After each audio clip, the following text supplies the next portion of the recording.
Hello, everybody. This is Harp. I don't understand, and then I do. But when you are in a war and you are in a dire state in terms of finance, economic, a dire state in terms of shelter, resources, in terms of social gathering, in terms of social respect, when you are in a state of emergency, it's a bit different. The story changes. Sometimes it confuses you. You don't know which way to go. You don't know, you don't understand. And maybe you look up toward heaven and you say, maybe I'm just not righteous. I'm just not righteous because, we go by the Bible and you say that I've never seen the righteous begging, nor his seed begging bread. And we think about these things in terms of crisis where we are suffering or having in between our successes and in our hardship.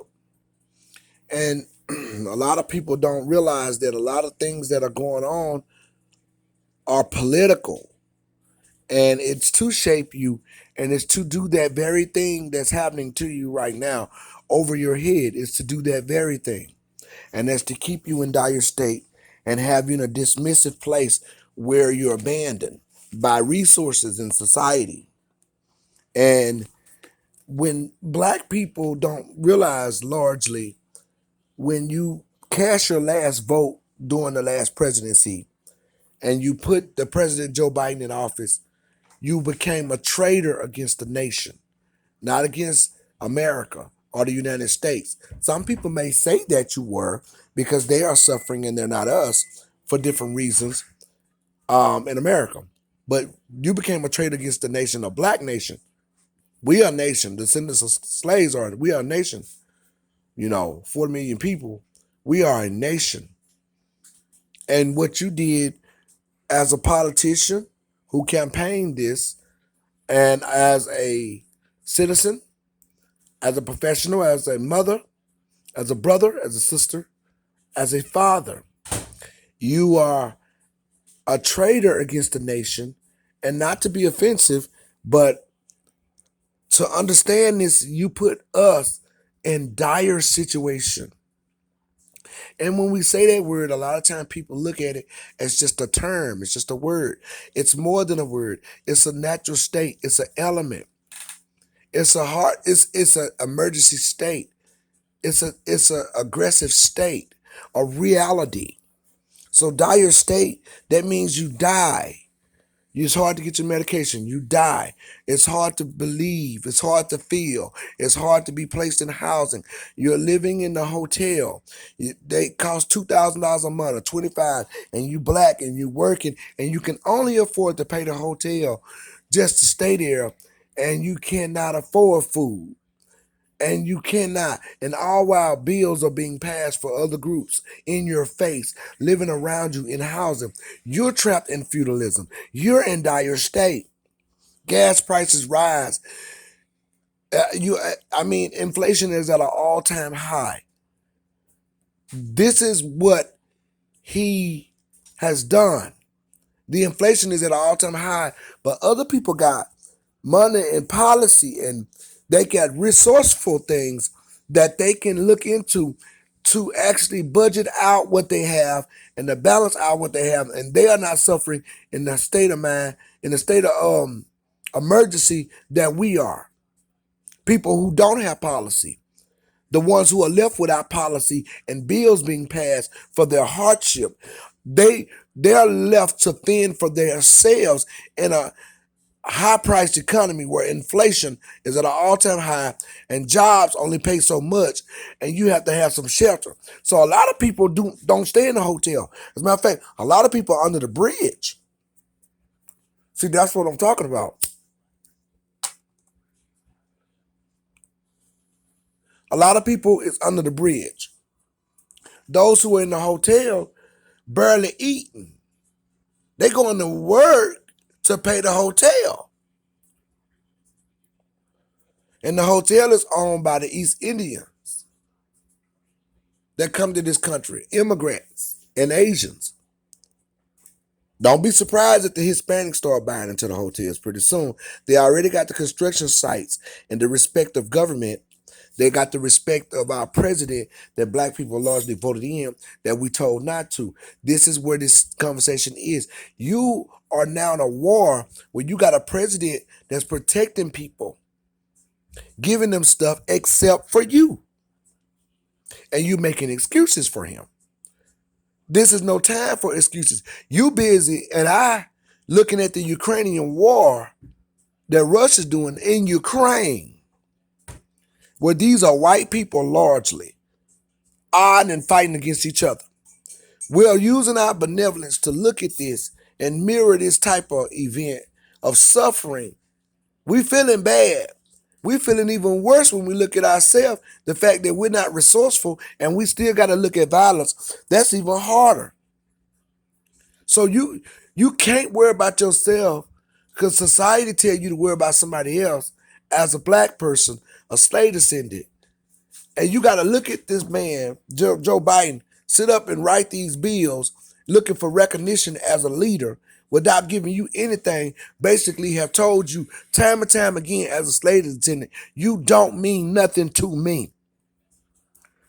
Those who are in power, those who have good jobs, they work under me, they're going to make sure that they do what I want to get done. They have jobs. They are high society people. Your community is not going to be protected. Even those who are in administrative work, call centers, supervising managers, you can't pay your bills either, some of you, because you got behind during COVID. And now you're trying to use COVID relief. Mother and children, you're blessed because you're getting aid, because you got kids. But you don't really have what you need to have either. And this is the confusion that's left upon us in the black community. We see your men are suffering. They don't have a lot of programs for men. But we are leaders, right? But we don't have access to ownership as black men. So if your men suffering, you're going to suffer too.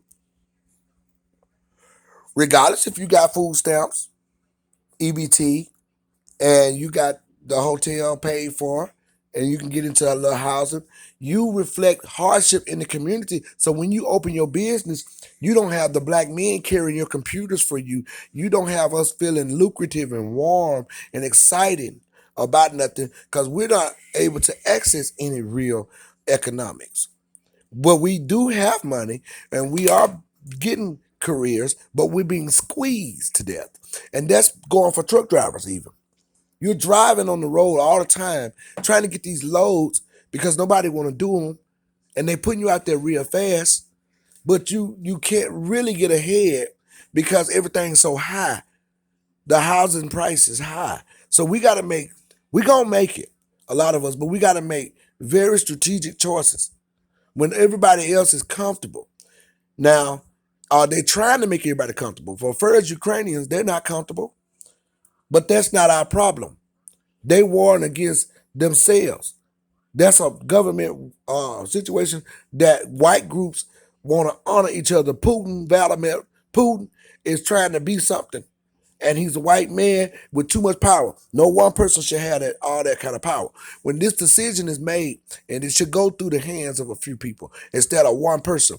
And this is white countries that they're always talking about black on black crime. They don't worry about the Africans over there being bombed and ran out the house by the Middle Eastern and killed. They don't worry about that. They call that a dysfunction. They're not looking at them as people. They're looking at that as something that happens all the time. We've gotten used to disaster in black society, in black countries. This is supposed to happen. They don't stand, and black folks don't stand, and been told not to. But the United States, America, Negro is calling out.